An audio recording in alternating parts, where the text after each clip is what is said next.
welcome everybody to Ask Us About NFTs, DeFi, and DAOs. This is put forward by the Infiom Network, and I am very excited to be here with you today.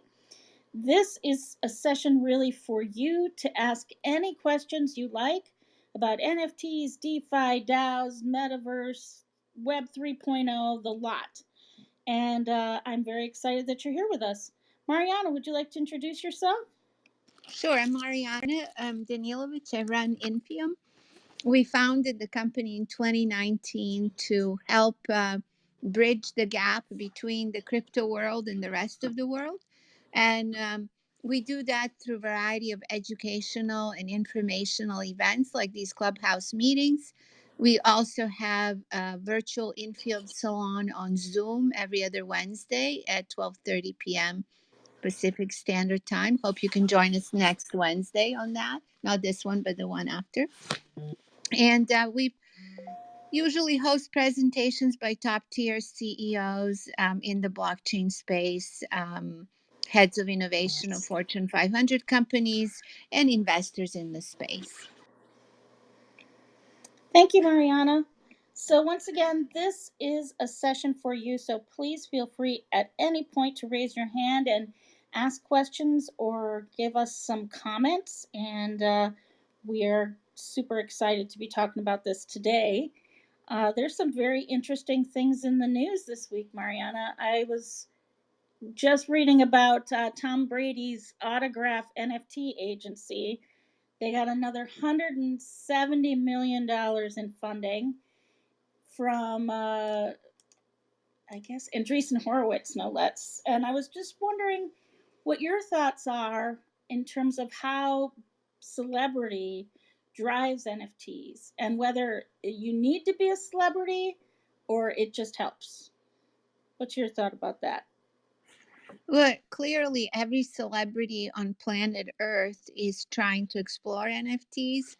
As you know, celebrities own brands, just like Visa or some of the other participants, like an Adidas. They own a brand that consumers can identify with. That's the same with someone like Tom Brady. He owns a very strong brand, and because of that, he is able to exercise the value of that brand through a variety of consumer products. NFTs at this point are just another way that a consumer brand can exercise its value. And it's done in many different ways, right? So one exercise of that consumer value is like the Adidas example, where they created physical products that are attached to digital ownership of products.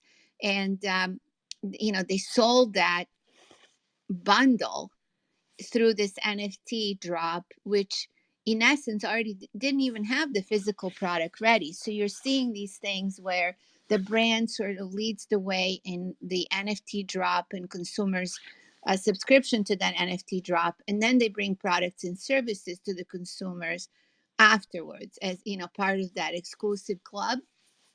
And that's certainly true of autograph, which basically um, you know is just another platform that is allowing people to, entertainers, athletes, and fans to offer NFT memorabilia.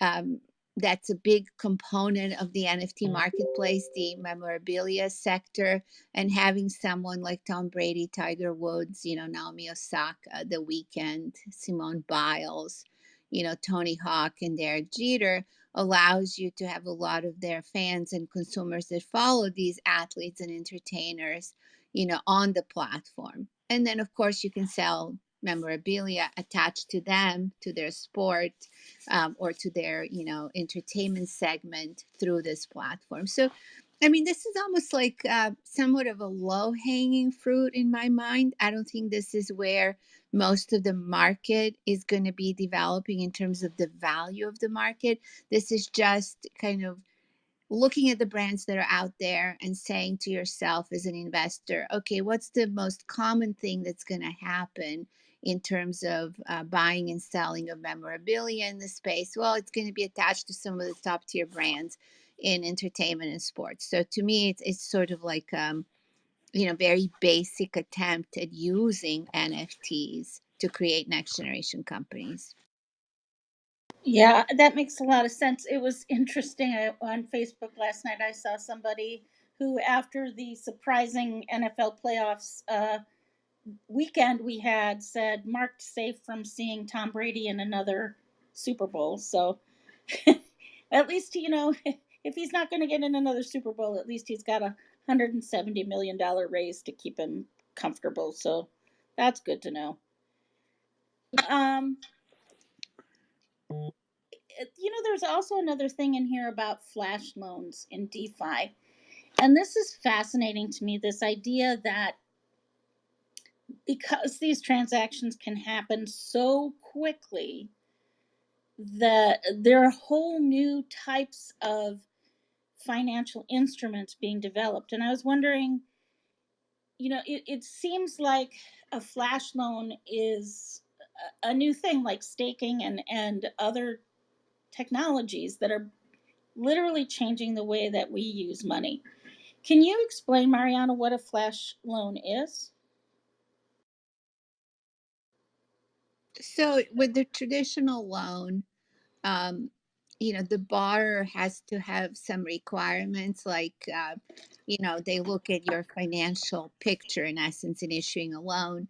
You have to have a proof of income, reserves, or savings, and sometimes loans require collateral, so you can get loans to buy a home, which is then collateral. You can get loans to buy a car, which is then collateral. So there are all those requirements. um, there are pros and cons attached to that traditional system. And so, in terms of access to, capital, because loans are a debt form of access of capital. And so now, with DeFi solving that problem of the accessing debt capital, these flash loans have developed. Um, and they're mostly on Ethereum network at the moment.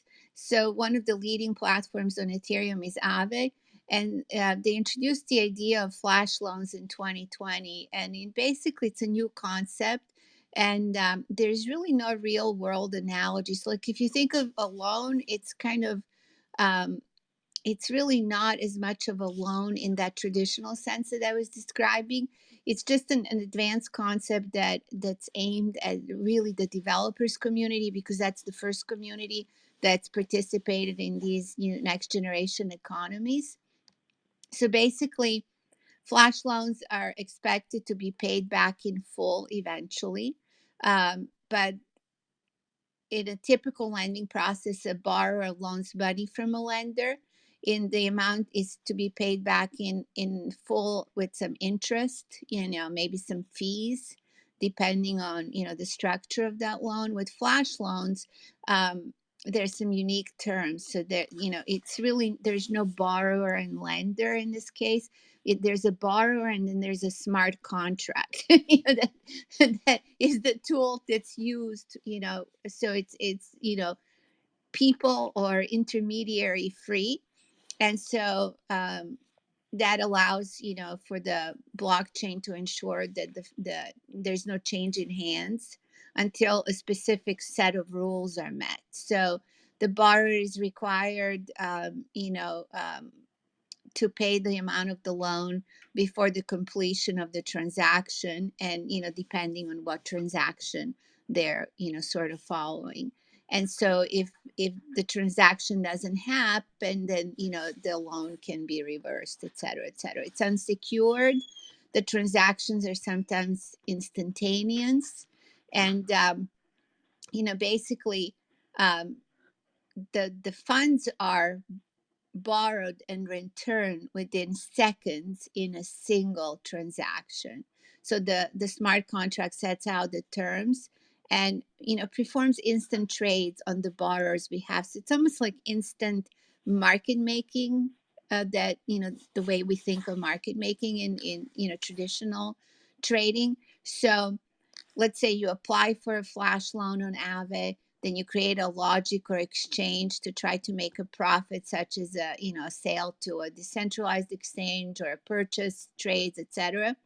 And then you repay the loan, you make a profit, and you pay a fee to the flash loan issuer. So, and it's a minimal, like 0.09%. So um, if you don't repay the capital, the trade does not lead to profit. So basically, you have to they're optimizing your loan through these advanced interactions between the smart contracts in order for you to maximize your return on that particular transaction.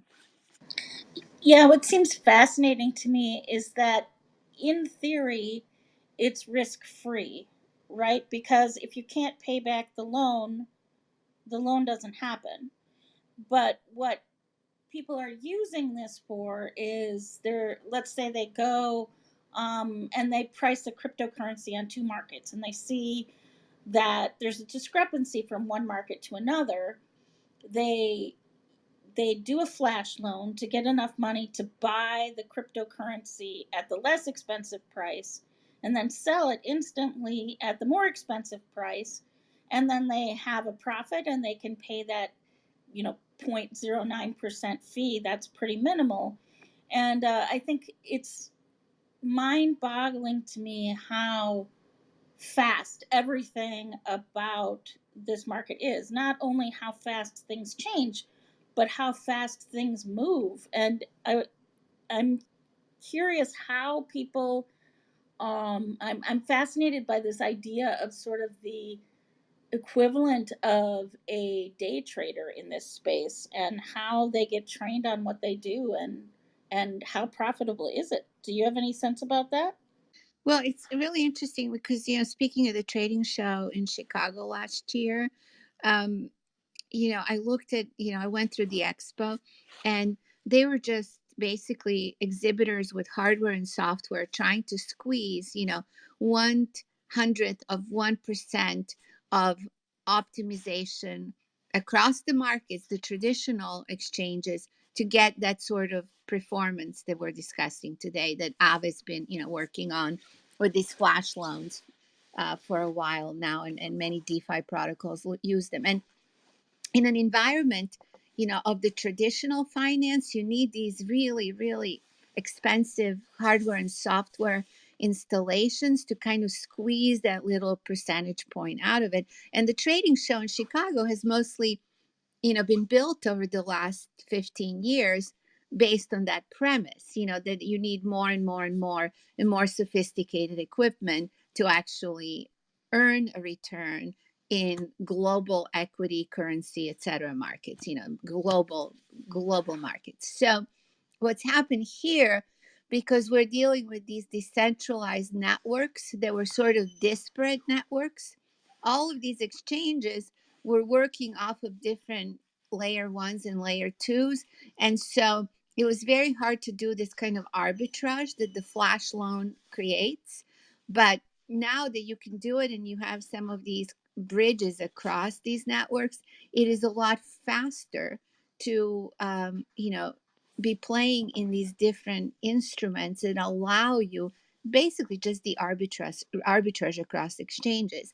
And the market is so inefficient, the traditional market is so efficient, you needed all that extra equipment to deal with it. This market is so inefficient that just creating one or two of these kinds of instruments that allows you for that arbitrage, you're already making significant returns. That's not going to be there forever, but that's what's happening in a developing market. So being a trader in this developing market provides all those opportunities that are basically just creating with the inefficiency of networks that can be quite efficient eventually. Thank you, Mariana.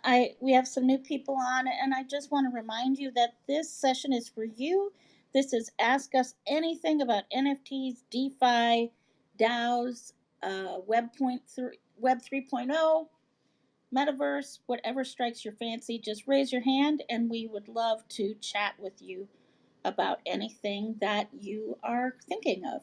So, another thing that was really interesting in terms of these flash loans is the ability to do a collateral swap. So you can do a collateral swap. You can do a quick swap of the collateral that's backing your loan with another kind of collateral. So a DeFi user can switch the collateral that they use to take out a flash loan on a lending app. Like if they use Ethereum as collateral on one platform, they can take out a flash loan to repay that previous loan and withdraw their Ethereum. So this is a really interesting idea, and it's just the whole notion of how financial markets are changing with this new technology. I mean, it's really a monumental shift from one way of thinking about money to another way of thinking about money. And I think it's really interesting too. I've read a lot about how some of these systems may be able to move us past some of the subconscious or unconscious biases that have been built into banking systems and money systems. And perhaps this could be a new way for things to be a little more evened out. It doesn't seem like you need to be a massive player. You don't have to have millions of dollars to move around to make money in this space. Is that your experience, Mariana? Well, it is providing banking to the unbanked. So the good news is everybody has access to it, and the bad news is everybody has access to it. So it's hard to, I understand regulators trying to regulate this thing, even though it's going faster than anybody could even think, because you don't want the bad actors in there, and the community doesn't want the bad actors in there. But on the other side, if you start studying the space and you start learning on as to how to manage your ownership of digital assets really across all these platforms, you are way ahead of the game. And it's interesting in traditional financial markets, which I started out my career in financial services and as an actuary. You were trying to kind of outperform that other company in the space by creating a product that's a lot more liquid, a lot more, had a bigger opportunity to earn a return, and had, functionality that consumers would want to use. So, like, we created something called like a market value adjusted annuity when I was pricing these products, back straight right before business school, actually. And market value adjusted annuity would allow you to have a cash value in your annuity that's actually adjusted to one of the indexes in the market. And so that was really revolutionary. Here in the DeFi space, you can do that kind of a product introduction every day. So it's literally like, it took us 2 or 3 years. We quote unquote colluded with our competition to build these products because everybody wanted all of the regulatory bodies, which is like 50 states and the SEC, on board with this. And that took forever. You're looking at, really, this is only bound by human imagination. So if you're learning how to hold digital assets, trade digital assets, invest digital assets, because that's what they are, really, they're assets of some kind in the digital world, then there's a new innovation you can pursue literally every day. And what it becomes really important here is that there's a time to market with all these product introductions. And so if you are early on in, going into a collateral swap on one of the DeFi protocols, you're probably going to get better returns than if you come in a year later trying to do that. Same with like this debt refinancing, of the flash loans that's been discussed on Aave. If you're early in all of these, DeFi opportunities, you are exposed to a much higher rate of return on your investments and your really investment of your time than you may be 1 or 2 years down the road. So it's almost like you can wake up every day, is what I'm trying to say. Learn about a new opportunity that's being introduced into the market. If it's a reputable business like an Aave, or one of the companies that are discussed in the media and here in the clubhouse, etc., then you can try that out and see how it works for you, and then decide to stay with it, or you'll have to learn something new the next day or the next day. So that's how much opportunity there is on the DeFi side. Yes, and with every upside, there's a down. And so, as cool as flash loans are, it's a buyer beware situation because there's this thing called a flash loan attack. And in this situation, the borrower can trick the lender into thinking that, hey, this loan has been repaid, you can go forward with the transaction, but it actually hasn't been repaid. And so the lender in this case is left holding the bag. And apparently, because this technology is so new, the flash loan is so new, it's easier to pull off these attacks in this format than maybe some of the more well developed and longer standing protocols. So, for every new way to make money, there's a new way to scam money. And what are some of the suggestions that you might have, Mariana, for helping people evaluate these new technologies and figure out how to use them safely? Well, I'm glad you bring that up. I've been reading this book called The Psychology of Money, by Morgan Housel, and he just talks about the way that we as individuals manage our money, right? And one of his big points is that if you were born into a depression era in the United States, you're going to manage money very differently than if you're born during an inflationary period.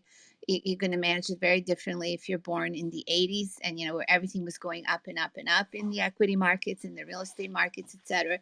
It's the sort of like your experience in your growth years in financial markets and with money, whether there's enough money in the household or not enough money, and what are the reasons for that, that would actually shape your psychology related to money. So if you're someone like myself who's gone into the crypto space right before 2017, I've seen so many upsides and so many bubbles, but the upsides sort of have shaped my view of it because I've seen more upsides than bubbles. And so I feel that trying out new things seems to me like a good idea. But if you bought some Bitcoin, at 65, dollars a Bitcoin, this last year, and it's now down and it's in the 30s, your probably perception of this market is going to be shaped differently than mine. So the idea here is to sort of be true to your own psychological profile and understand it, so that you're not selling when the prices are down, and you're not buying when the prices are up emotionally, not even though you maybe know better, but you just do it because out of fear or out of excitement. So I feel that really this is a very personal decision. We can sit here and give you the best of our experiences and give you a roadmap of how to think about it. But think of it this way: this is a new developing space that you enter at your own risk. And yet, at the same time, you will gain some great rewards and you may take some risks, but it has to be based on how comfortable you are with your own money management. So, I'd like to remind you all that this session is for you. This is Ask Us Anything about NFTs, DeFi, DAOs, Web 3.0, and the metaverse. So if you have any questions, please feel free to raise your hand and we will get back to you right away. So, another thing that we're seeing in the news this week is the Heroes of Mavia is another play to earn blockchain game, and they just secured a $5.5 million seed funding round. And it just seems like this play to earn opportunity is not slowing down. In fact, it's growing like crazy. And I see the point of this in developing countries where people are actually playing these games to earn a living. But I'm wondering what you think the psychology is behind people in affluent nations playing these games to earn these relatively small rewards. What do you think is behind that, Mariana? Well, I think that gaming has always been about, winning something, a level or some, token that you can share either at your country club's, cocktail party or, something that's meaningful, like being able to pay for your child's tuition in some of these countries. I am not seeing that. That feeling of success in playing a game is any different, among people globally. That feeling of success is there. And so, if the success means you're going to earn some tokens that are increasing in value by playing a game or some NFTs that are going to increase in value and you have the bragging rights for that, then you're going to spend your time playing games because you're a gamer already and or you love the space and or you choose to spend your time that way. So I don't think that a lot of the earn to play is necessarily just driven by economic, sort of major economic successes. A lot of it's just driven by play. Additionally, uh, the guilds that are being formed, which is this huge group of companies being funded by Andreessen A16Zs of the world and Pantera Capital. I mean, these are top tier funds in our space funding the guilds. The guilds are basically funding the earn to play games. So not only that people in developing countries are now enjoying play to earn, which is not necessarily making enough money for them to enjoy it, but now they are investing into people who are playing in some of these other countries that can't afford to buy the teams necessary or the gear necessary to play a game. They're funding them and they're getting a return on that. So it became a business. So there's a way to structure this with a layered approach to funding. It's interesting too because in this case, Mavia is also the token, and it is going to allow players to have voting rights in how the game is going to proceed and what things are going to be added to the games. And it's very interesting how DAOs are something. If you talk to somebody about Bitcoin, yeah, I know what Bitcoin is. Or if you talk to them about an NFT, they're starting to understand what an NFT is. But the whole idea of a DAO and the token and the power of having a token in these systems is newer to a lot of people. And yet it underpins so much of what is happening in this space. I really think that I've said many times that community is the key, but it's not just community, it's community where you can buy into a certain amount of power in places where you really didn't have agency before. Do you think that's behind a lot of the interest that's been exploding in this? Yeah, and you and I have been in, entertainment and digital media most of our careers, and we thought of interactivity now. I don't even know how long, and it dates back to, maybe my Sony Pictures days, so like mid 90s. We were already thinking about this idea that you're not just going to sit back and watch some programming and kind of leaning back, leaning forward kind of concepts. And then when we launched Media Zone with Naspears in 2006, 2007 timeframe, we had social television interactivity so people can chat and blog and you know send each other messages surrounding viewing of the content collectively. So but that interactivity never really fully developed with streamers, with the Netflix and Amazons and HBOs of the world. But I think that is developing at a millionth level through gaming. So already the gaming was very interactive, but now you are actually going to be able to predict the outcome of a game or predict the storyline behind it. To me, those were concepts we were grappling with for the last 20, 30 years, and you can finally implement them because you have a liquid substance, which is the token or NFTs that allow people inside that game to participate without friction. That's what's happening, and you're going to see this in every form of entertainment. But the gaming is going to lead the way because it's so interactive already. I think that's really interesting that you bring that up because I've also been involved, like you said, in this space for a long time. And we've had different views of what interactivity meant, like you said. And there was branching stories, and naturally, gaming is branching stories by its very nature. But it seems to me that a lot of the interactivity that Web 2.0 was supposed to engender was kind of one way. Like, we'll provide you content and you provide us love. You tell us how awesome we are. But that communication never really changed the course of things. So the show would say, "Oh, it's awesome that you love us," but a viewer couldn't decide if the show was going to have an extra season, or viewers couldn't band together and push the plot in one direction or another.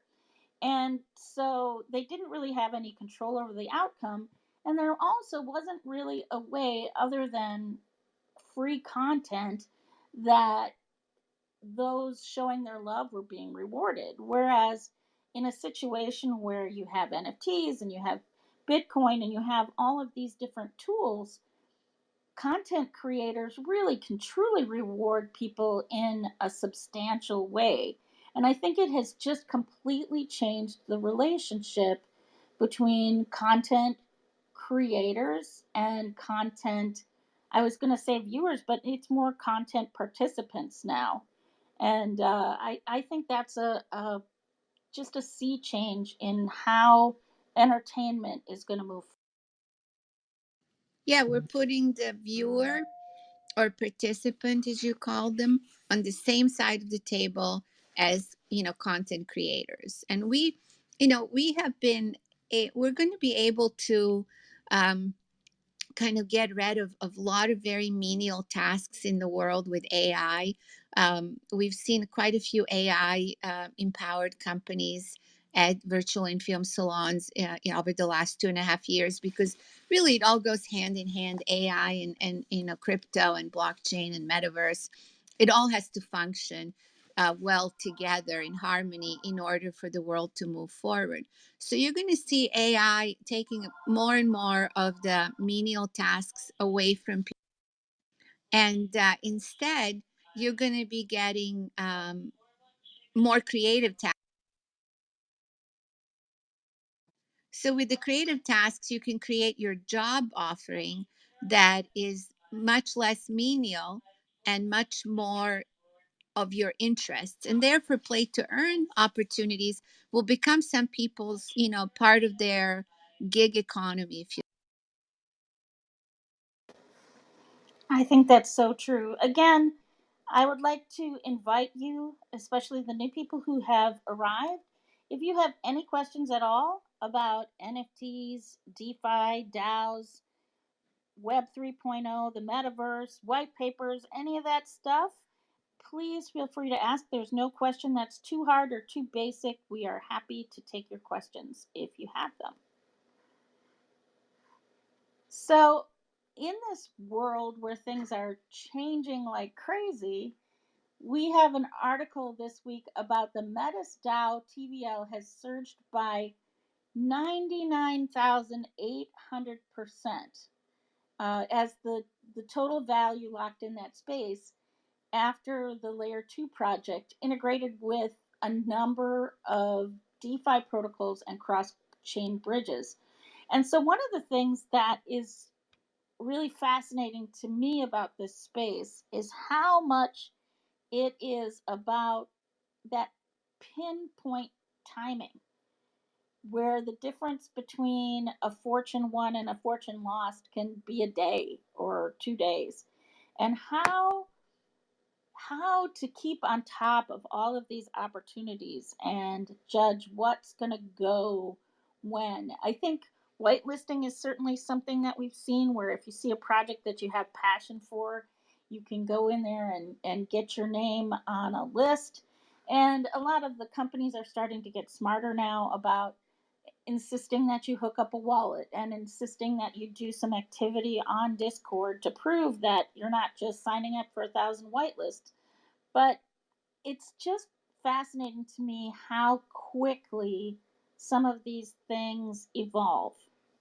Or you can just come into the virtual Infiom Salon, because we talked about Meta's pre-launch last year, and Leah on the founding team. So Elena was there for the presentation, I think, and Leah, one of the co-founders, has been in the clubhouse with us on multiple occasions talking about the protocol.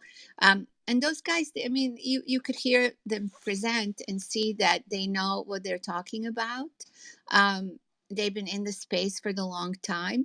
And one of the things that they've done really well is they created a cross-chain bridge support, which is, I think, key today, because you can go on the strength of your own protocol and hope that everybody's going to come just to you to get everything done. And the cross chain stuff is very important, connecting with other networks. But also they went after um, launch of the DeFi protocols, and the DeFi protocols are driving the value of the layer network, because they have quite a bit of value locked in a very short period of time. Again, the thing that we started our discussion with today, which is how do you discern which DeFi protocols make sense and warrant your time and attention on that particular day, or if not on that particular week, so that you can create your own portfolio of projects in the space that you feel you want to support. Certainly, that's what Metis has done really, really well. And I totally see why I mean, I predicted they're going to do well, but I think now the market is saying, I'm not saying I have a crystal ball. I'm just saying if you meet the team and you do your work and you really research what's going on with the protocol, you probably can see how some of these uptakes are coming.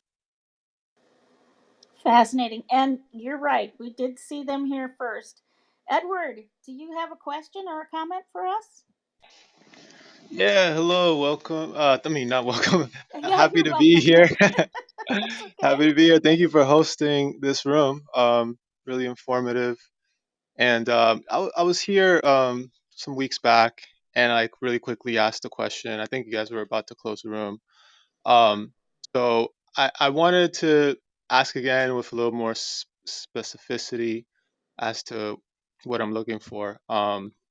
So Essentially, what I have is a business called a Trical Funk, and we converted a tricycle into a mobile DJ unit, and it has a portable dance floor. We create basically pop up events. We're like a pop up venue essentially. And we're like really central to what we're doing is this idea of kind of in the urban planning world, you talk about placemaking, which just kind of like making a space welcoming and Mm-hmm. yeah. Mm-hmm. And so um, I've been, I keep thinking about this, placemaking, but what, how do you kind of transpose that into something like the metaverse? Obviously, our business is mostly centered around right now in-person experiences. I think that's preferable. Honestly, I think it's healthier for human beings. But as we saw with COVID, um, yeah, it's not guaranteed that we're always going to be able to have events outdoors or in person. So I wanted to just know like who are the who I guess I'm interested in entering this space of like being a DJ in the metaverse, hosting events, and kind of taking that same idea of placemaking, but to the metaverse. Because I mean, I think like we see this in real life. We have cities where even though there's people and there's businesses walking around, it's not necessarily friendly. It's not necessarily a places where people really are interacting and making connections. And so that's kind of what we're interested in doing, in both in person and the metaverse. Right. So I think that first of all, your core business is really fascinating to me. I have a side hustle teaching fitness and in a dance. in using dance, and I have also created international hot flash mobs of menopausal women meeting in places and dancing spontaneously. So I'm a big fan of your core business. I guess what I would encourage you to do is not necessarily think about replicating that business somewhere else, rather replicating the result of your business somewhere else. So you may have, you know, you could certainly take a literal approach, but I would also think about how you can create that sense of discovery and joy and surprise in these virtual spaces, whether it's with a tricycle or a dancing bear, whatever it is. I think there are ways to do that, and it's about getting to know these spaces, but it's also about building a following. Do you have a following already, Edward? It's growing.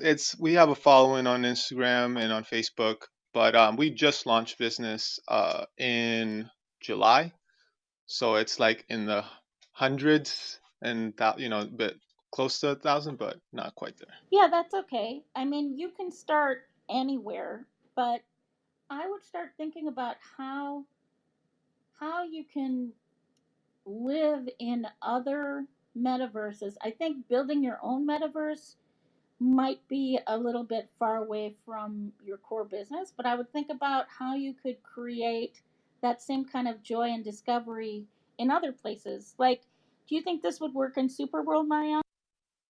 Well, let's talk about just for a moment before we get, move it to super world. Let's just talk for a moment as to how do you charge for this service in physical world?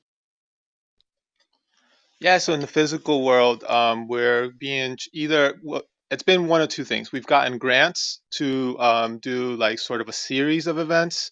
Like we got a grant last summer to do a series of pop-up events at different beaches all around Boston. And the other one is just people have hired us for one-time events, which our rate is about like $1,000 per event for 2 hours.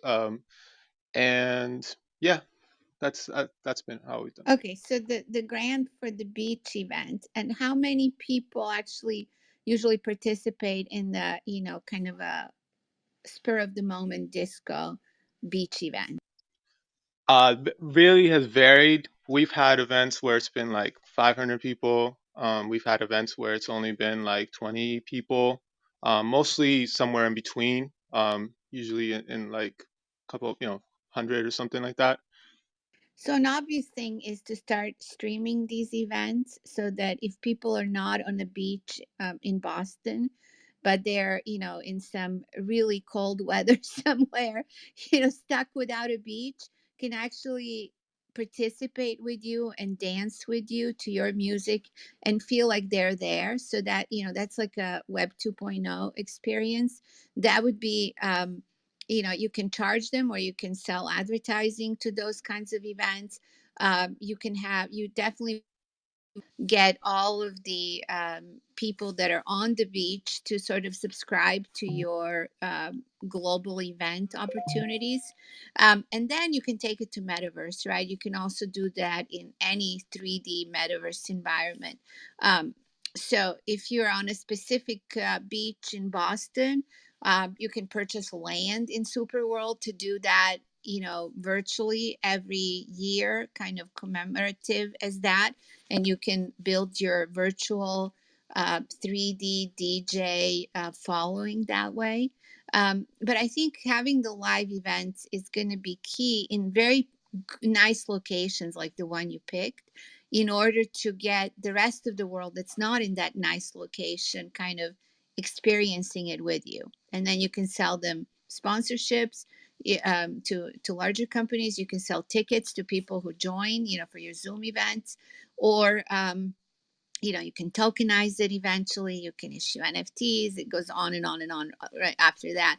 But the first thing is to have some sort of a digital presence.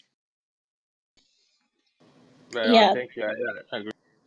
that makes a lot of sense, Mariana. And I would also recommend from that standpoint, from the Web 2.5 standpoint, I would also look into virtual events. There are so many virtual events companies, and they're always looking for ways to make their virtual events cooler. So I would brainstorm that space as well, because there's so much opportunity there right now. Thanks to both of you. Really appreciate the Yeah, feedback. this is Um, I think at like you have to sell each one of these physical events. You have to sell it, one by one by one.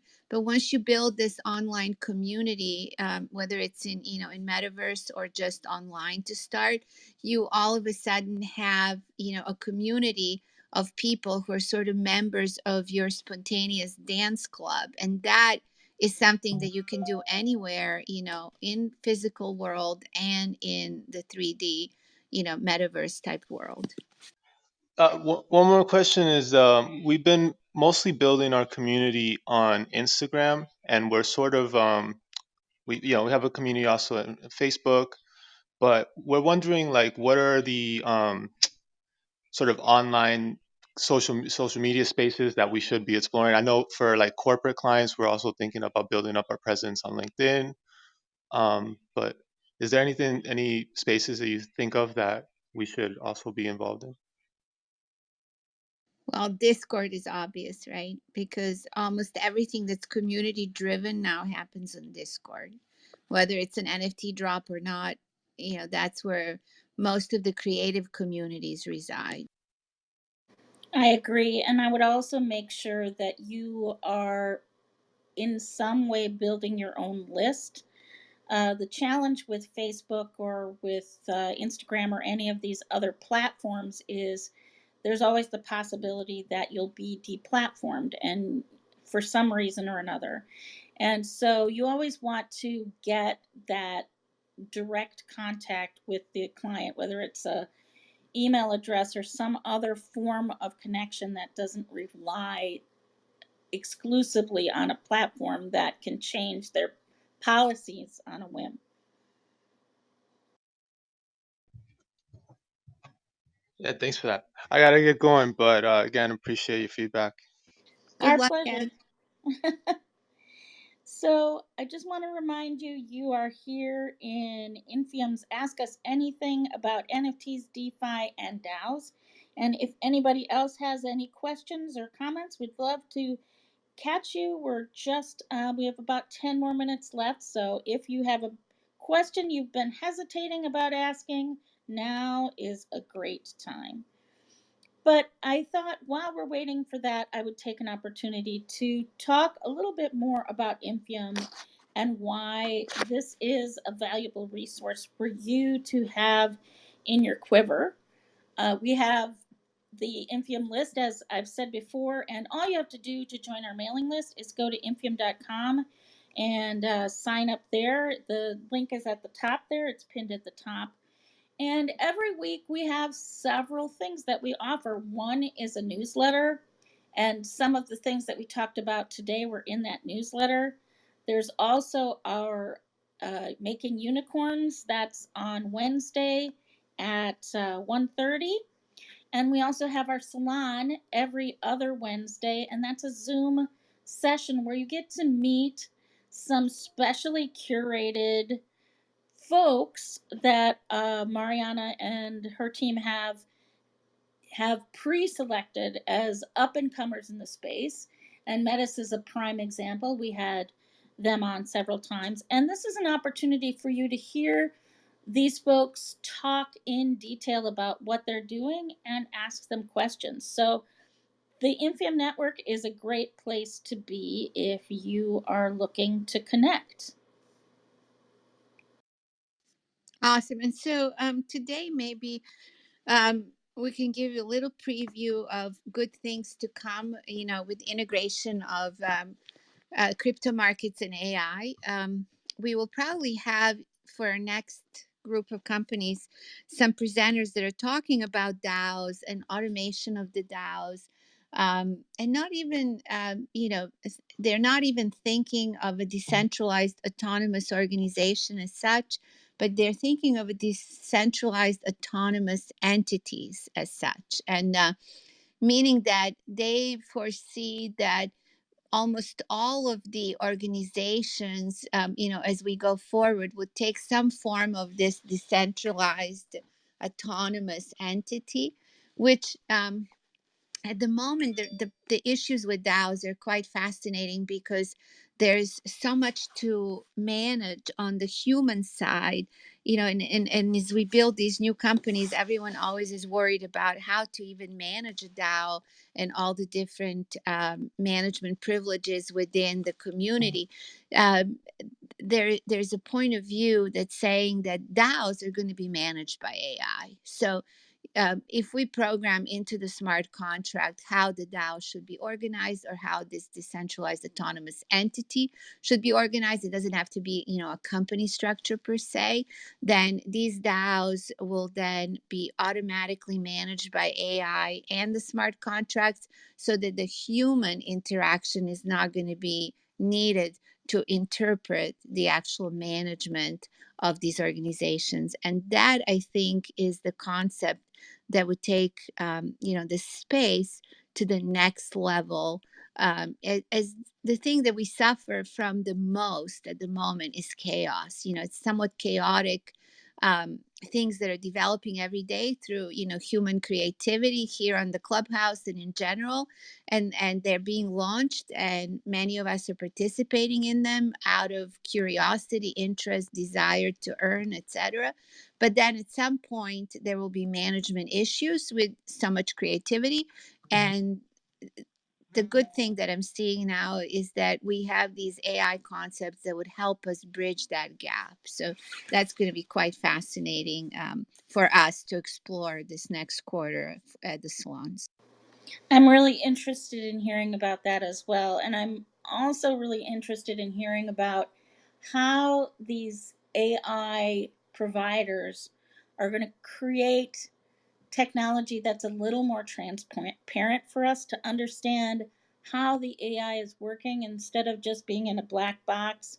Because there's a lot of concern, I think, at this point about AI replicating bias and problems that we've seen out in the world. So I'm really fascinated to see how they're going to solve for that problem. I think consumers are becoming much more aware of that as a potential problem and much more sensitive to that as a need. You mean like Meta's AI applications and Google's, the Web 2.0? Well, I think there's more concern about AI in general, and as Christian is always saying, on Wednesday, let's not replicate the 2.0 mistakes in the 3.0 world if we can. So I'm hoping that AI can be applied in this DeFi, in this DAO space in a way that is a little more transparent to the people involved as opposed to just being mysterious and hoping that it's not making bad decisions or doing evil things. Well, I think it's going to be as good as we program it to be, and as we teach it to be. Right, that's the point. And I think with the DAOs, one of the problems with layer ones and layer twos that had DAO structures is decision making opportunity. Like, look what happened with Ethereum, and even the 2.0 didn't solve a lot of the gas fee issues because there are humans involved, and there's sort of optimization research issues involved. And so the bottom line here is that if you don't, optimize the, if you don't set up the AI to learn in the optimal manner, and you set it up to like learn your preferences and send you more advertising, kind of the 2.0 problems, right? Then it won't work for us. But it can be dystopian. But we're hoping that we're building a better world because of the way that decentralized networks and Web 3.0 are developing. I think that we will have plenty of opportunity to solve this. If you look at the layer 1 or 2 protocols decision making, it is very much done by hand. Even though we have these smart contracts, there is some human tabulating, efforts in essence as to how the DAO is managing, the process going forward. And I think a lot of those interpretations are going to go away with AI being able to manage that sort of decision making, because it can be programmed with if then statements, just like any other, just like a smart contract can be programmed, so can be the AI that's managing them. That makes a lot of sense. I just look forward to the day when the actual technology in the AI development is as transparent as smart contract is, right? Because at this point, the smart contract is out there, everybody can see it. You may not understand it all, but it's all there. And I hope that AI technology development is going to go that direction. Oh yeah, you're thinking of integrating them with smart contracts. Definitely. I see that developing for sure. But in any case, we're almost out of time, and I just want to remind you that the Infiom network is a great place for you to get at least a clear window into a piece of this business and this world and this universe that is changing literally at light speed. And we look forward to connecting with you on our clubhouse and on our mailing list. And let's talk about that newsletter every week. Yeah, and we have, if you just click on the Infium link, you can just leave your email for us, sign up for the newsletter. You can sign up for any of the events. Also, on our YouTube channel, we post the edited version of each presentation. They're all just a few minutes long. There's an occasional one that's longer, but it's there for a good reason. You may want to listen to that longer version because it explains a concept in the DeFi, NFTs, and DAO spaces. And we're building a learning platform as well, where you can actually hear from our faculty a little bit more about the space and how to get engaged in the space. This is actually a very good time. The markets are down, but they're recovering at the moment. But it's a very good time to get into the crypto markets and to start participating and kind of really getting an overview of what's being built, in the next few years with these new generation of technologies and new opportunities in the space. And we're a very good window into what's possible. And you may want to just start by listening to some presentations on the YouTube channel, then maybe joining us for some of these live discussions. And then finally, possibly, reading the newsletter every week and joining us in discussing those topics. So thank you, everyone, for joining us today. Thank you, Mariana. Have a good day, everybody. See you guys tomorrow.